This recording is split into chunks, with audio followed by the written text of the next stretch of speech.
So we're going to go ahead and get started. Welcome everyone to the Early Childhood Public Awareness Campaign RFP Pre-Proposal Conference. That's today, October 22nd. If you could please in the chat box put your name, the title, your title, and the organization you're with for all the attendees, since this is remote. So if you could put that in the chat box for us, that would be wonderful. And we're going to go ahead and introduce ourselves, everybody that's on the Zoom meeting. I am Lorraine Hayes. I'm the Senior Contract Manager and Purchasing Agent here at JWB, and I facilitate the RFP process for this RFP. Diana, could you go next? Hi, I'm Diana Caro. I'm the Budget and Business Services Manager here at the Juvenile Welfare Board. April? Good morning, April Pucciolo, Strategic Communications Manager for JWB. Julia? Hi, yes, I am Julia. I am a department coordinator and I'm here to help facilitate this meeting. Wonderful. So the agenda today is, we just did the welcome and introductions. April Pucciolo is going to go over the scope of work, and then I will go over the service agreement, the RFP timeline, proposal submissions and forms, and the important points. There will be questions and answers at the end of the presentation, but please don't hold your questions until the end. If you are listening to the presentation and have questions, go ahead and put those questions in the chat box for us, and then we will be reviewing those and going over them at the end. And of course, you can add more. We'll give you a little bit of time after the presentation as well, so that you can put in any additional questions you may have. For anyone that is attending via telephone, which I don't believe we have, but I'll just go over it really quickly, you will be hitting *9 at the end of the presentation to put up your hand so we know that you have a question. And once we go through the questions within the chat, we will turn to you and then be able to, you'll be able to ask your question. We'll be able to respond to it. So I will go ahead and move it over to my colleague, April. Good morning, everybody. So I'm going to go over the scope of work this morning with everyone. And while I'm not going to read everything within that scope of work, I do want to hit some of the key important parts. And then, as Laura said, we welcome questions along the way in the chat. The successful proposer will work collaboratively with JWB to develop this campaign, to develop, refine, and launch the Early Childhood Public Awareness Campaign. And I really want to stress the word collaboratively. We really are looking for the firm to collaborate, not only with the Juvenile Welfare Board, but with our 0 to 3 think tank and the subject matter experts and those that will be helping us promote, launch, and do the outreach for this campaign. That's very important, the collaborative nature of this. We will be using a multifaceted approach. So the campaign will include unified messaging, branded visuals, and media and marketing strategies to reach parents and caregivers of children ages birth to 3. And then also with the sub-themes to engage and educate target audiences, which we'll describe here in a moment. The campaign is expected to feature multiple executions that include but are not limited to a microsite, a campaign guide or toolkit for our partners, then parent and education toolkits, which we envision will have practical items to support the campaign, and then any host of collaterals along with a media and marketing plan. And that of course can include any number of digital, offline, paid and earned strategies. The campaign will also include a success measurement plan, and again, we will collaborate with the successful proposer on that. So next slide, please. So I think it's important to note that this campaign aligns with and is one of the strategies of the Juvenile Welfare Board's 5-year strategic plan, which encompasses our fiscal years 21 through fiscal year 25. Our fiscal year starts on October 1st and ends on September 30th. So we are now in fiscal year 22, and that last year really entailed a lot of the upstart for developing this procurement. And we'll go into some of that background here in a moment. So we are in year 1 of the campaign, but year 2 of our strategic plan. And the campaign's goal, which is outlined in the strategic plan, is to help ensure children achieve critical developmental milestones and that practical applications of early childhood education principles are understandable, known, and applied. Really and truly, the campaign is inspired by the fact that in those first 3 years of life, amazing development happens in a child's brain. Millions of neural connections happen. The brain grows by 80% in those first 3 years. And that is such a critical time for healthy interactions between parent, caregiver, and child, as well as all the early learning and language development that can happen.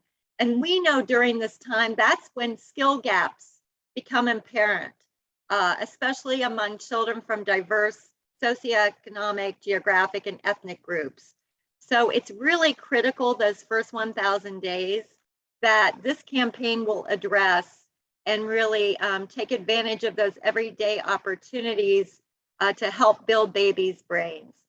Ultimately, the campaign aims to help give children a level playing field. So all children enter kindergarten ready to learn, and then of course prepared for lifelong learning. Before we go on to the next slide, and you'll see this in a couple places in the RFP, where we talk about some key assumptions and themes for the campaign. And you'll also see this in the thematic analysis, which is an attachment to the RFP.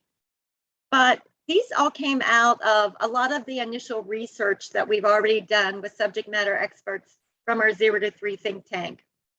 Those key assumptions include that parents are their child's first and best teachers, that no degree is needed to interact, to play, to educate, to talk, to train a baby's brain.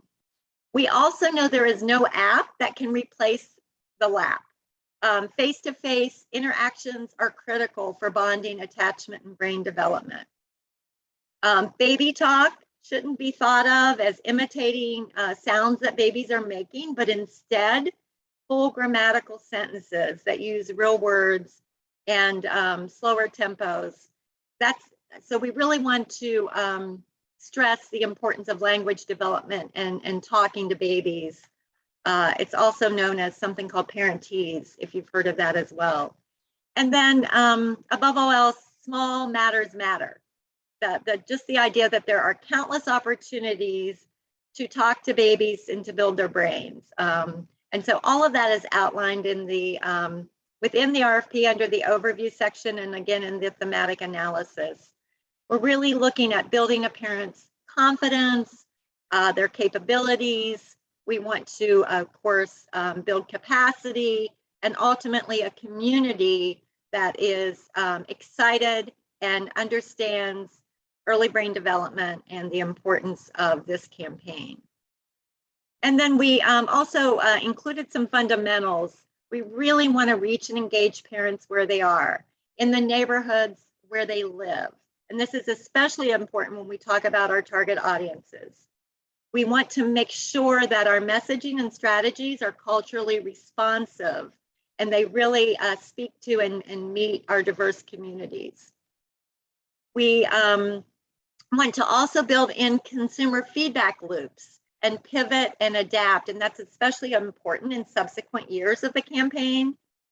And position, as we said earlier, education as that great equalizer, and parents as their first and best teachers for their children. And so let's go on to the next slide. When we talk about background. So I mentioned that in September 2020, JWB adopted our 5-year strategic plan. And for the first time, we included a true focus on early childhood development, which again reflects the importance of that holistic development for children birth to 3. And within that plan, as I mentioned, strategy 1.3 calls for the development of this campaign. And I think that's important just so that proposers understand that this really is supported by the JWB board at the highest level. And then last year, as I mentioned, was year 1. And that was really where we formed the 0 to 3 think tank, which are members of our community that are subject matter experts in this space. We held discovery sessions with those members. We conducted environmental scans of similar campaigns, and all of that was compiled into the thematic analysis, which is part of your RFP. Next slide, please, for target audiences. The campaign will focus on adults who are raising or caring for Pinellas County children ages birth to 3.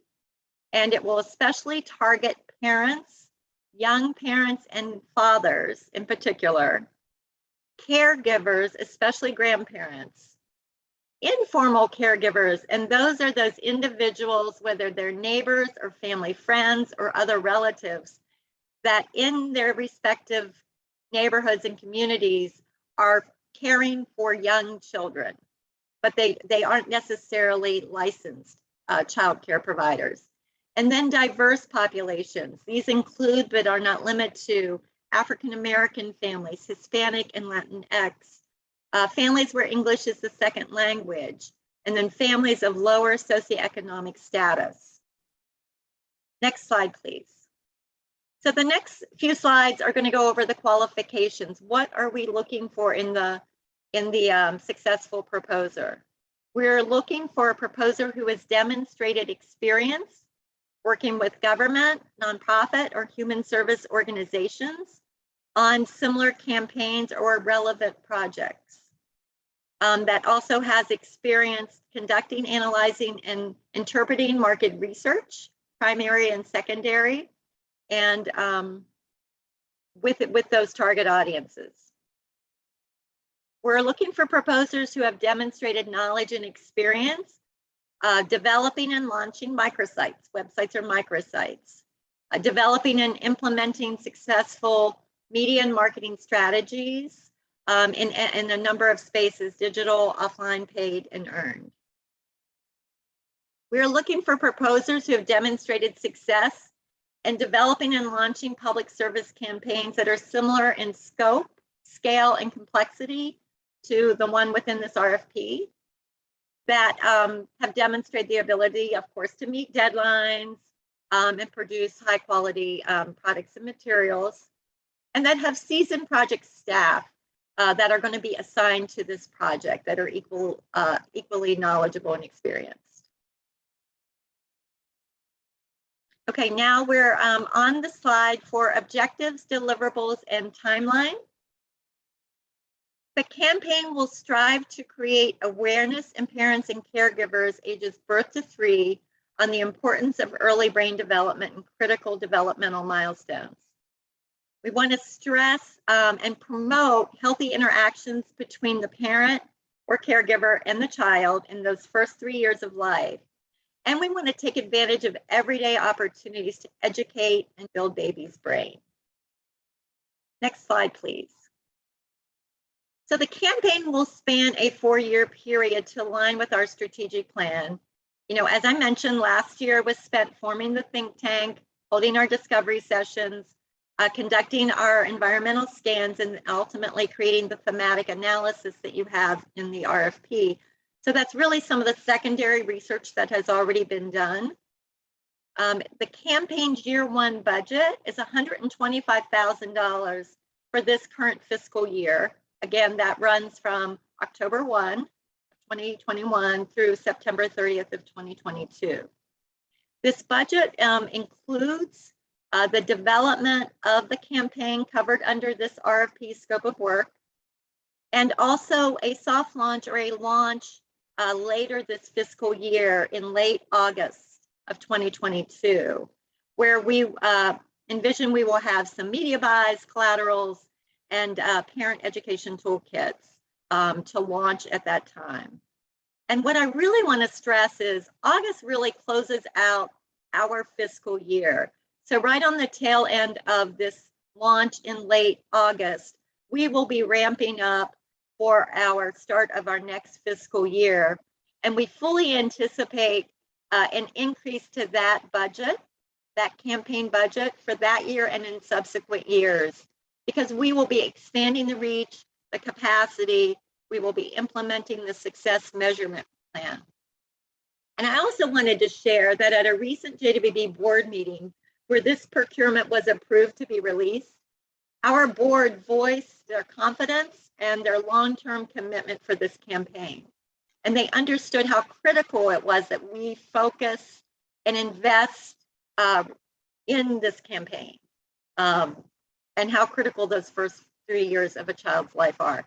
So again, I wanted to stress the importance from the top down for this campaign and how we anticipate our budget to increase in subsequent years.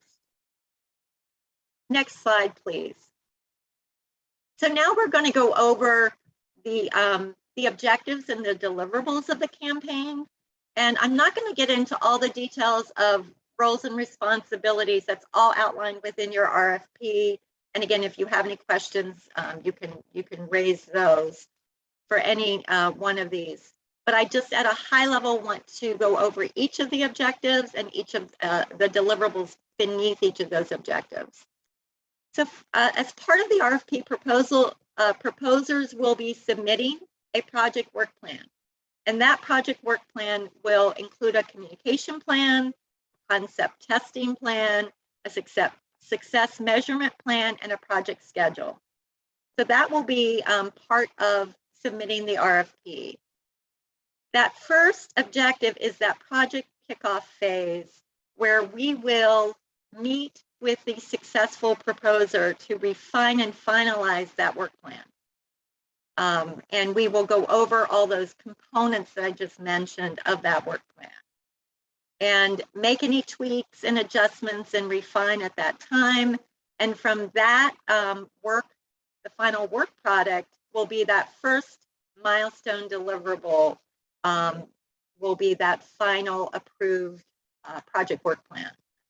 So that will be a document that JWB will approve as that first deliverable.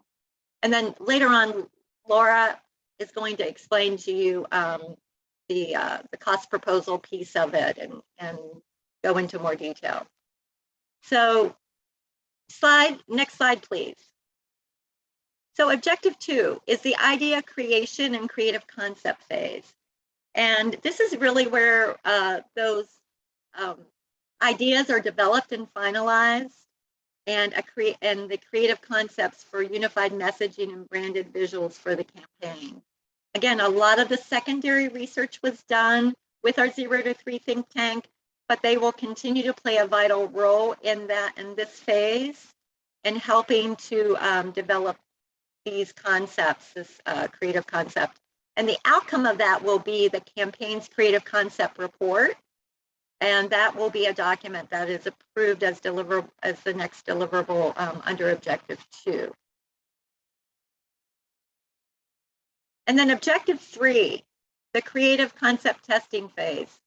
So this is the phase where those concepts now will be tested with our target audience. And we didn't want to limit it to just focus group testing. Again, that's where the proposers will bring their expertise to the table, whether it is any number of ways to do that creative concept testing through focus groups or surveys, or any number of or interviews, etc. So that concept testing report, the outcome of that testing phase for those creative concepts, for those messaging, branded visuals, will be a document that's approved by JWB as the deliverable under objective 3. Next slide, please. Objective 4. This is the campaign development phase.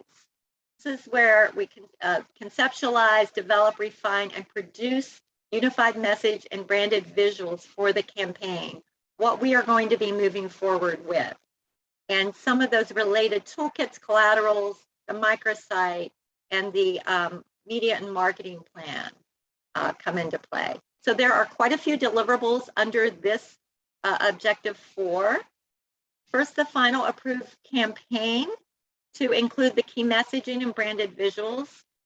And that is a document that will be approved as deliverable 4.1 under that objective. And then we will be presenting to the Juvenile Welfare Board at their monthly meeting on July 14th.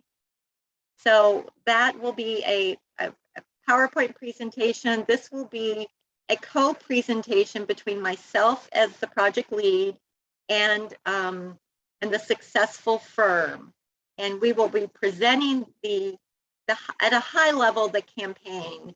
And we'll be developing the PowerPoint presentation, concept boards to have on display, and the talking points as part of that presentation to our board.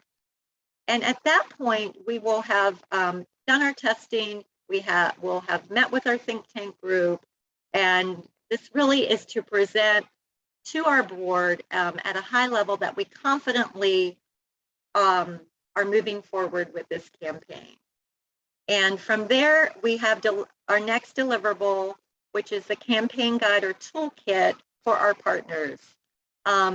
This is what they will use kind of as their brand guidelines, any number of social media, graphics and messaging, etc. How can our campaign partners help promote the messaging and the visuals of this campaign? Still under objective 4, but next slide, please. Then the development and launch of the campaign microsite. So developing that limited page number microsite where we can engage our partners, but also educate parents and caregivers aligned with our campaign. The next deliverable are the parent education toolkits and any other collaterals that the proposer includes in their response and that we develop as part of this campaign. And we really envision the parent toolkits, the education toolkits, to be something that include practical items that parents can use when engaging with their babies or their toddlers as part of this campaign. And then last deliverable under objective 4 is the cost-effective media and marketing plan. And this is to ensure that we are able to, we have a realistic media and marketing plan that aligns with the campaign, that speaks to and messages to and reaches our target audiences, but that also is something that we can afford and sustain in subsequent years. Okay, and then objective 5 is the campaign launch. And again, we project that the campaign launch will occur in late August. So again, we're going to our board in July to present the campaign. Then we're refining and developing the rest of those deliverables. And then in late August, launching as we near the end of our fiscal year and gear up for subsequent years of the campaign. And so and I wanted to repeat this again, with year 1 campaign budget of $125,000, we recognize the launch, which is slated to take place in late August, will be proportionately scaled. CWB's new fiscal year starts October 1, at which time we will be better positioned to scale up the campaign for year 2 and then all subsequent years thereafter. Next slide, please. So additional services beyond the scope of this RFP. and this fiscal year. Additional services may be requested of the successful proposer after the campaign launch or the initial terms of this agreement to refine, enhance, and/or add new work products to the campaign. Could be collaterals, PSAs, media buys, etc. Or to collaborate with JWB on implementing the success measurement plan. We know we want to build in feedback loops with our consumers, their parents and caregivers, and our partners. So we fully anticipate that we will be refining and enhancing this campaign year to year. So as part of the RFP, proposers are asked to include an hourly rate for this work in subsequent years. And then next slide, please. Our anticipated timeline. As part of the RFP, proposers are required to submit a project work plan, which includes a project schedule. And this should outline estimated dates and milestones for activities that are outlined in the RFP scope of work. When creating the project schedule, we want proposers to take into consideration that JWB anticipates contracting with the successful firm on September 17, 2022, and then, of course, launching the campaign in late August of 2022. In between those two dates, the successful firm and myself as project lead will present the campaign to our board at our monthly meeting on July 14, 2022. So at this time, I'm going to turn it back over to Laura, and she's going to finish the pre-proposal conference. Thank you, April. I'm going to start with the service agreement terms and conditions. The successful proposer will be required to execute the attached service agreement provided in attachment 2 of your RFP. The proposer is advised that if you take any exceptions to these terms and conditions that you need from attachment 1, you're going to need to identify those in your response to the RFP. If the proposer does not include the exceptions, any portion, there shall be deemed an acceptance of the same. So if you have any exceptions, please make sure that you identify those on the form in regards to the service agreement terms and conditions. Proposers desire to take an exception to the term will not disqualify it from consideration for award. Exceptions may be considered in the selection process and may be included in the final contract between JWB and the proposer. The cost proposal, which is Form 2 of the RFP, shall be the form that's incorporated into the resulting agreement as the fee schedule. This is Form 5, the service agreement terms and conditions. So you can see it has instructions in regards to comply, exception, or not comply, and there will be there are check boxes in there, so you check the most appropriate response. Down here is where you put in your exceptions. If they are longer than this, of course, you can always put an attachment to it, but this is where you need to state if you have any exceptions, and then you do need to sign the Form 5. Insurance. There are insurance requirements. They are actually embedded in that attachment 1. So you're going to want to take a look at those insurance requirements. The certificate of insurance must be provided within 10 days of the formal contract. This is the RFP timeline. The RFP was actually released on October 15th. You are currently in the optional pre-proposal conference. Deadline for receipt of questions are by noon on October 26th. Please note that all your questions from today will be included in the questions and responses as well, so you don't have to restate your question in an email. They'll be included in those written responses to questions from October 28th. But again, if you have any questions that you think of after this pre-proposal conference, please follow the directions in the RFP because you do have until noon on October 26th. October 28th, we post and send out the responses to the questions.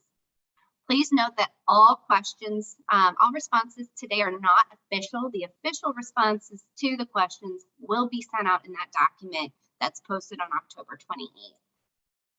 The proposal submission due date is November 30th by noon. You'll see this, it's going to be bolded, color, underlined. That is your absolute latest time to submit.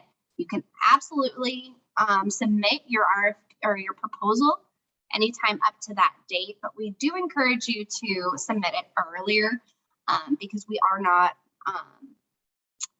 responsible for any technical issues. So again, November 30th, you'll see this in a couple places in this presentation. January 6th, that's our evaluation committee meeting. And that is open to the public. This is where our team evaluates and scores in the public to all of the proposal responses that move on to the evaluation team. January 21st is the presentations by top proposers. As stated in the RFP, please make sure that you have this date set aside on your calendars because that is the only date that we will be doing the presentations by the top proposer. So you want to keep that open so you're available should you be a top proposer. That afternoon, the evaluation committee will then be evaluating and scoring. All the meetings, the one on January 6th, the evaluation committee meeting, and the January 21st evaluation committee are open to the public. Presentations by top proposer are closed to the public based off statute. February 10th is the board action to award along with the notice of intent to award.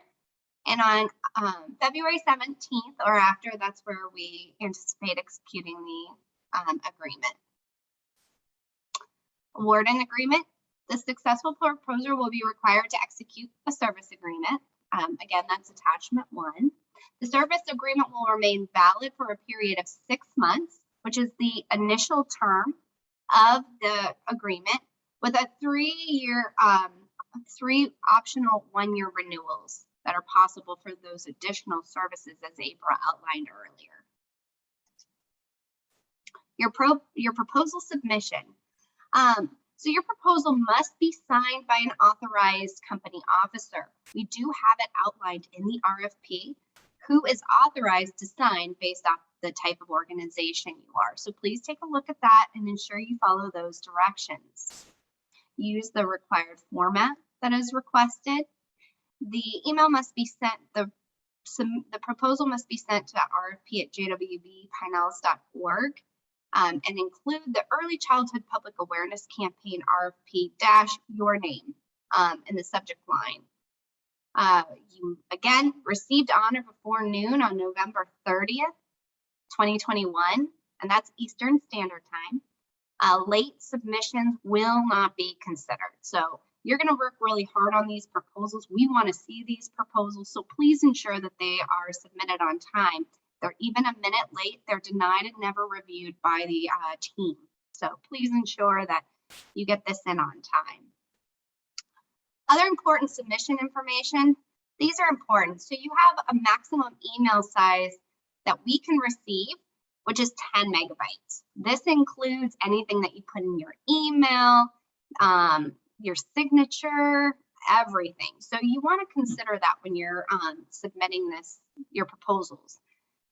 You can cut it up into several pieces. So a lot of times someone will put in, the proposal 1, 2, 3. I'm going to go back once I receive all of your emails with all of the pieces of your RFP, and I'm going to go ahead and put those back in order. So please make sure you're clear which section you're sending me. When you send them in the emails, I'm going to respond to each and every one of your email submissions. So make sure if you have 5 emails to me that you receive 5 responses back. Of course, we have my contact information. You can call me to ensure that I received everything as well. but wanted to let you know multiple separate emails, that's fine, and that's not what the team will see. They will see the full proposal, how you had it packaged. It is the responsibility of the proposer to ensure that the proposal is received by JWB on time at the right location. JWB will reply to confirm receipt. We are not responsible for technical difficulties that are encountered during the submission process on the submission due date. So this would be an example of you send it at 11:55 and it needs to be cut up into a couple of pieces, and so nothing was received. So you just need to make sure that you really consider your timing and make sure that you build in some time in case you have any type of technical difficulties, because we do not consider that if a submission is late. The format. So the format is going to be shown below. You're going to actually have two separate attachments. One's going to be a PDF, and that you want to have the naming convention, which is Early Childhood Public Awareness Campaign, RFP proposal, and then your firm's name. And the way you're going to have it stacked is a signed addenda if issued. So an addenda is anything that we made any significant change to the RFP. We will issue an addenda. There, it'll be a form. We'll email, of course, we also post it. So that would be the first document if one is issued. Then form 1, which is the proposer signature form. Again, this needs to be signed by an authorized signer for your agency. Narrative response. You can also attach a resume or LinkedIn profile of key personnel and attach a draft of the statement of work. Those are requests, or those are attachments within the narrative that we've asked for you to attach. Form 3 is the non-collusion affidavit signed and notarized. Form 4, the references. Form 5, contract terms and conditions compliance checklist. And then Form 6, which is your IRS W-9 completed and signed. The second document that you're going to attach to or send is going to be an Excel form. And that's Early Childhood Public Awareness Campaign RFP Form 2 cost proposal. When you downloaded or received a copy of the RFP, the PDF was actually fillable so that you could fill some of the forms out. And then there was also another attachment, which was the Excel form for Form 2. The cost proposal. Proposers must complete and submit the original unaltered format. The scope of work is a phased approach based on each objective and must provide the total price completing all the objectives of this project. The proposer must provide a firm and fixed pricing. The quoted price is to be the price for all resources the proposer both anticipated and unanticipated. And payments will be made based upon JWB's acceptance of the deliverables. Proposers are not responsible for the actual purchase costs of any of the type of media materials, and those will not be included in the contract award amount. Additional services, JWB will pay the successful proposer an hourly rate for work done over and beyond the scope of work. Now that can be within the 6 months of the contractual period, and that can also be in the subsequent renewal periods.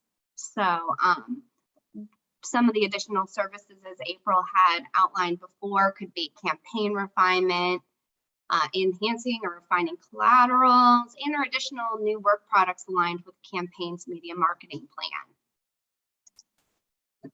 The value-added services. JWB may consider a range of options, amenities, and enhancement features. This is considered the value-added services that could be offered by a proposer when awarding the agreement.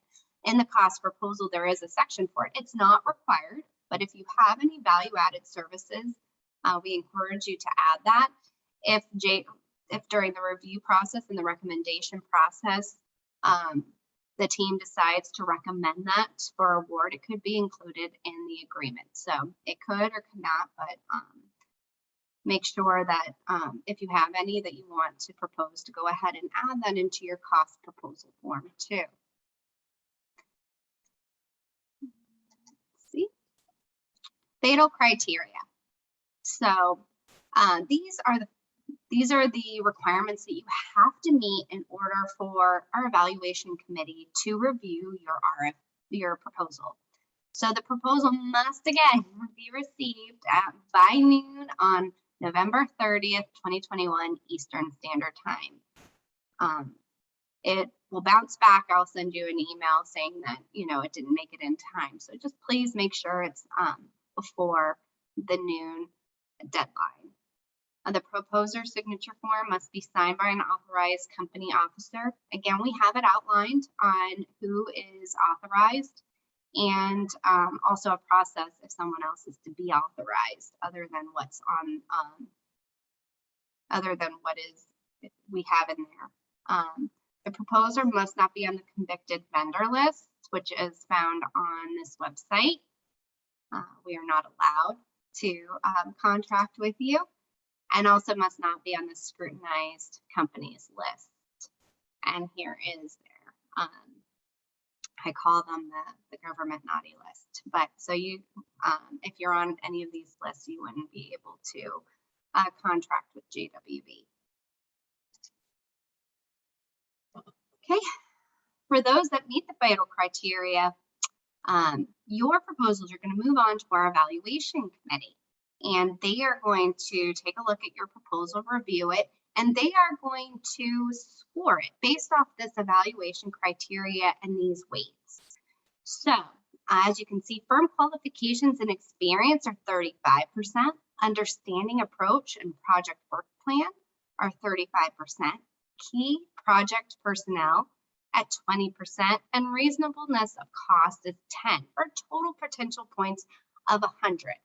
Now, if you take a look at these round one evaluation criteria, you're going to note that they actually have a crosswalk of questions. So in the narrative, there's actual sections, one named firm qualifications and experience.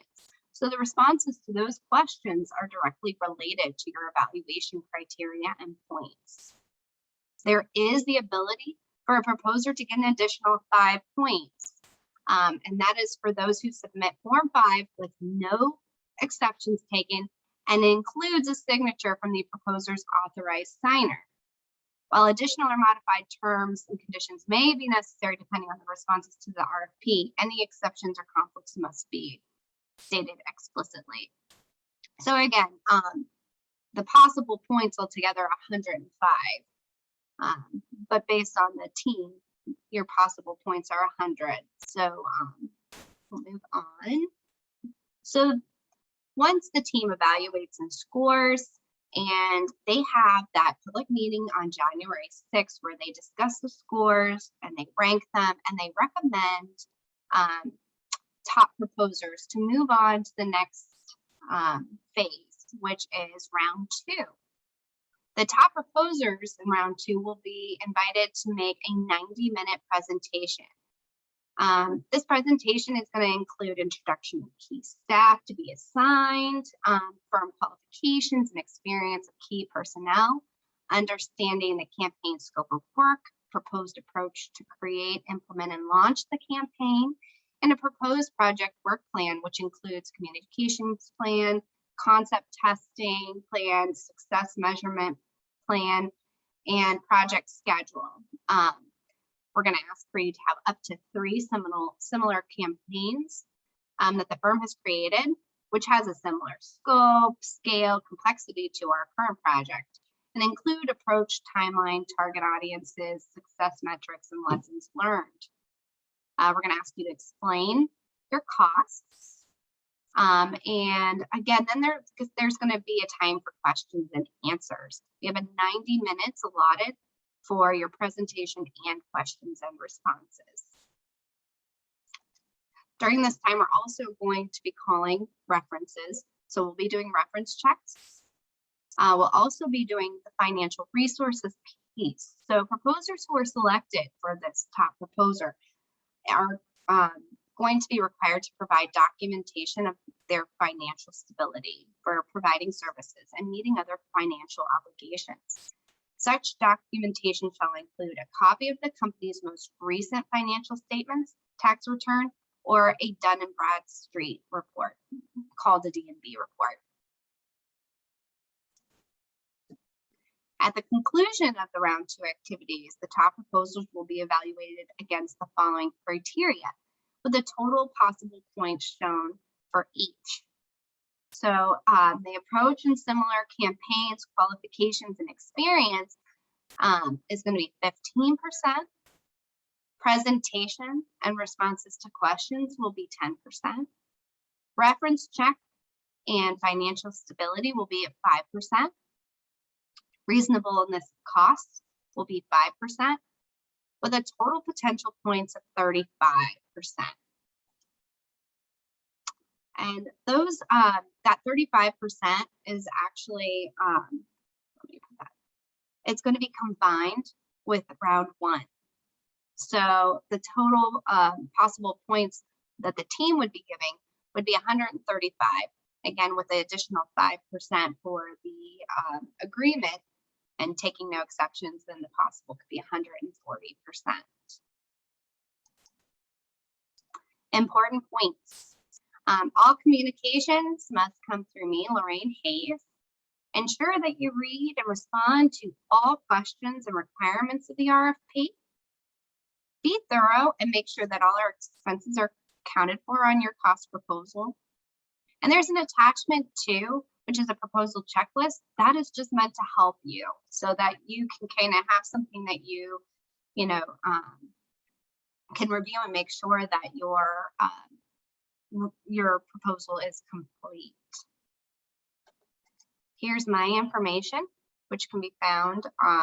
Any changes in times or written responses to questions will be posted on our website. For those who have access to Demand Store, they'll also be posted on Demand Store as well. But if you want to take a time to jot down the information, of course, I'm available to assist. We're going to move to the questions and answers. So we're going to give you about 5 minutes to post any questions that you may have in the chat box. So if you can put those questions in there, we're going to give 5 minutes. Diana is going to be running the questions and answers piece. I don't believe we have anybody on telephone still. So it looks like everybody is on the Zoom meeting virtually. So what we're going to do is Diana is going to read out the question and state the person who asked for it.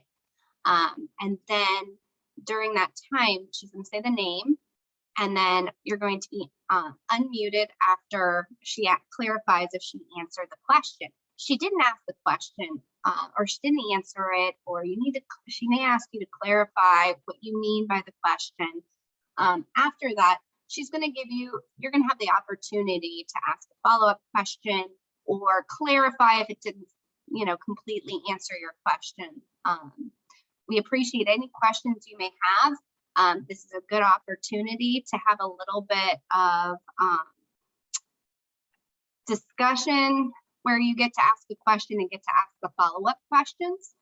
Again, this is not official responses to the questions. Our official responses will be on that questions and responses document on October 28th. And I will go ahead and start the 5 minutes. If everyone can be back and have all their questions in the chat box by 11:10, that would be wonderful. Thank you.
Okay, we're gonna go ahead and get started. Diana is going to facilitate this process. She may call on April Putsulu to answer some of the questions as well. If at the end of this you still have additional questions, please raise your hand if there's not enough time to type it, just so that we can make sure that we answer all of your questions. Okay, Diana.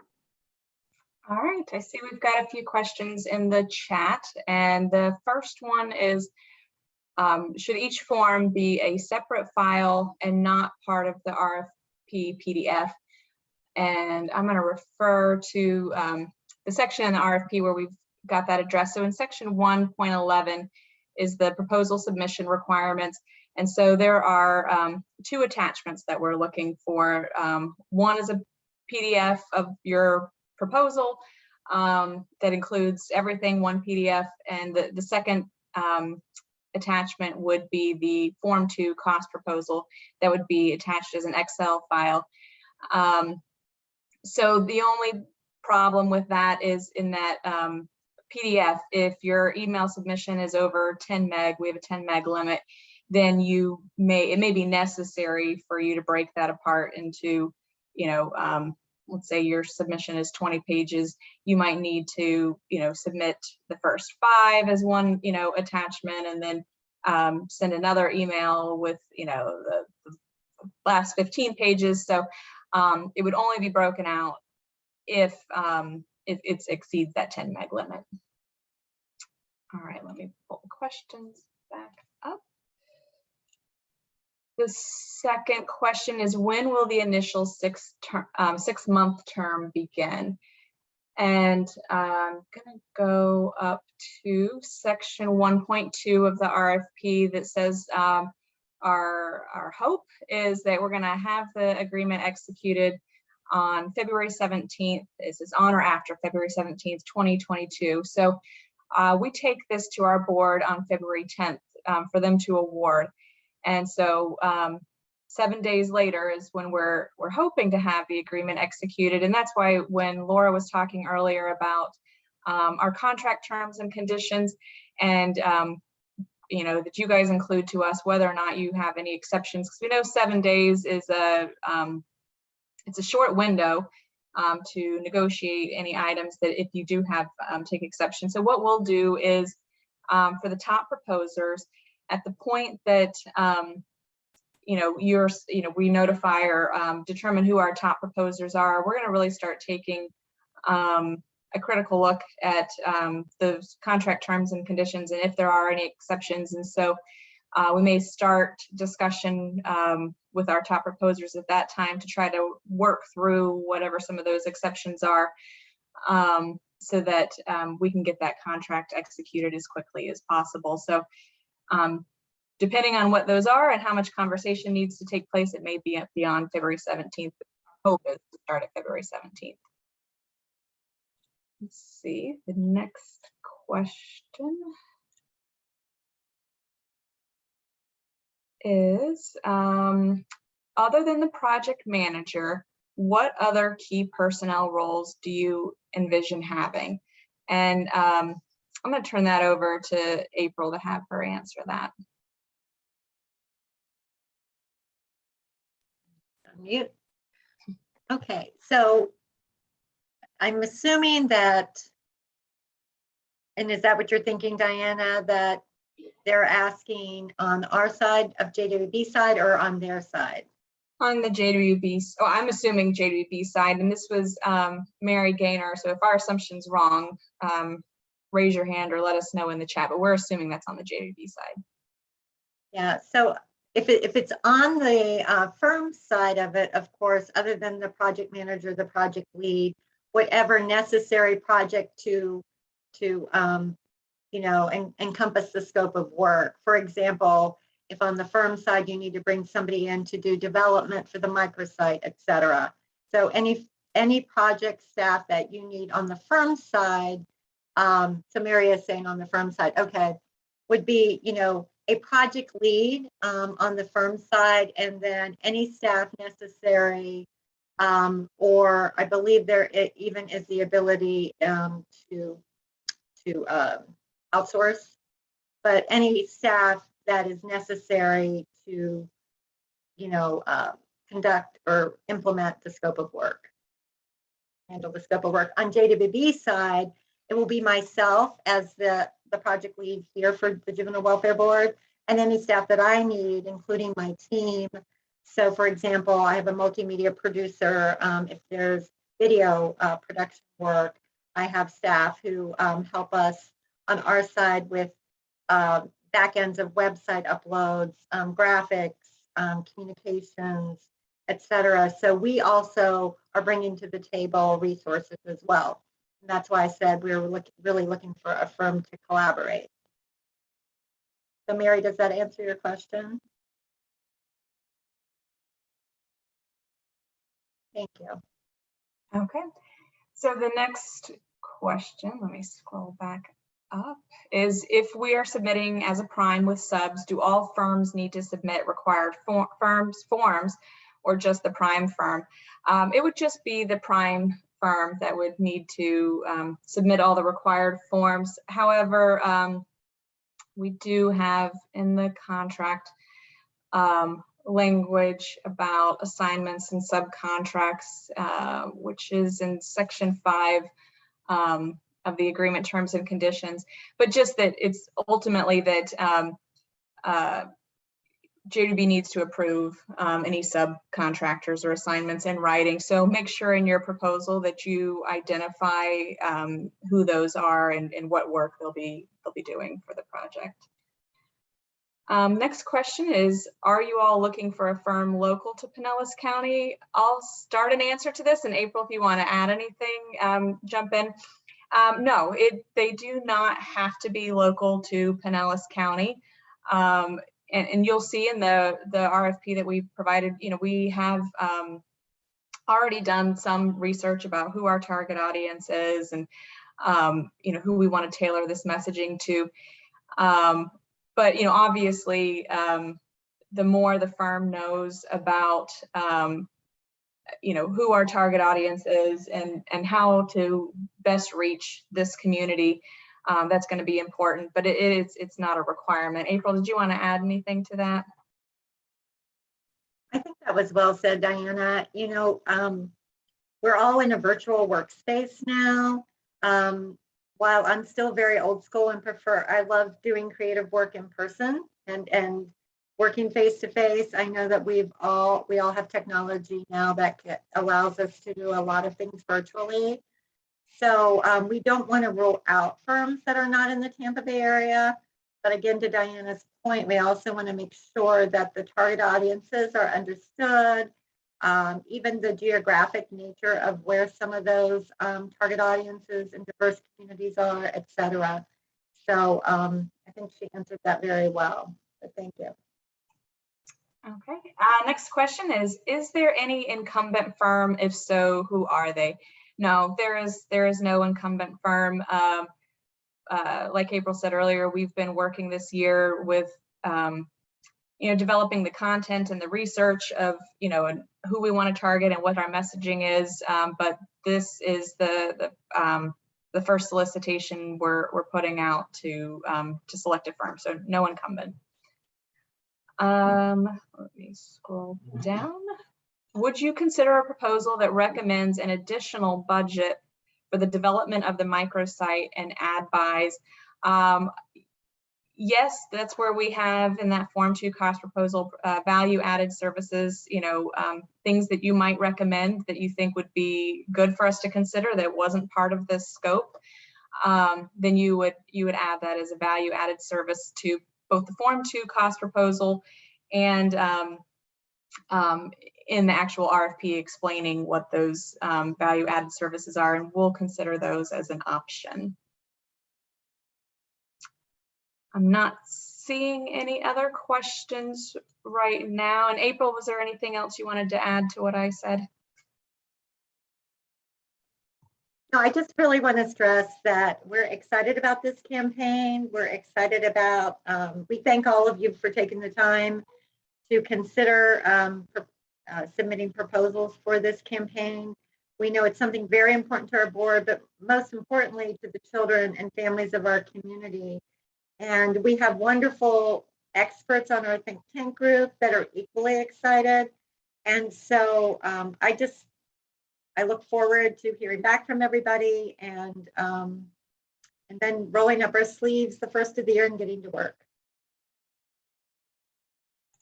And the only other thing I'll add, I'm still checking questions just in case any, last minute one pops in there.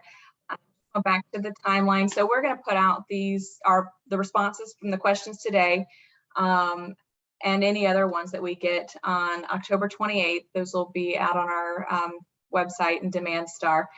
And you all have until October 26th. If there's any other questions that you think of after this presentation, go ahead and submit those. If there's questions, if there's concerns or anything that you think might be a challenge, anything that you would want us to consider before you submit your response, please send those to us and we'll get something out in writing to all of you by October 28th. And without seeing other questions, I think that concludes our conference, and thank you very much for joining us today. Thank you. Bye.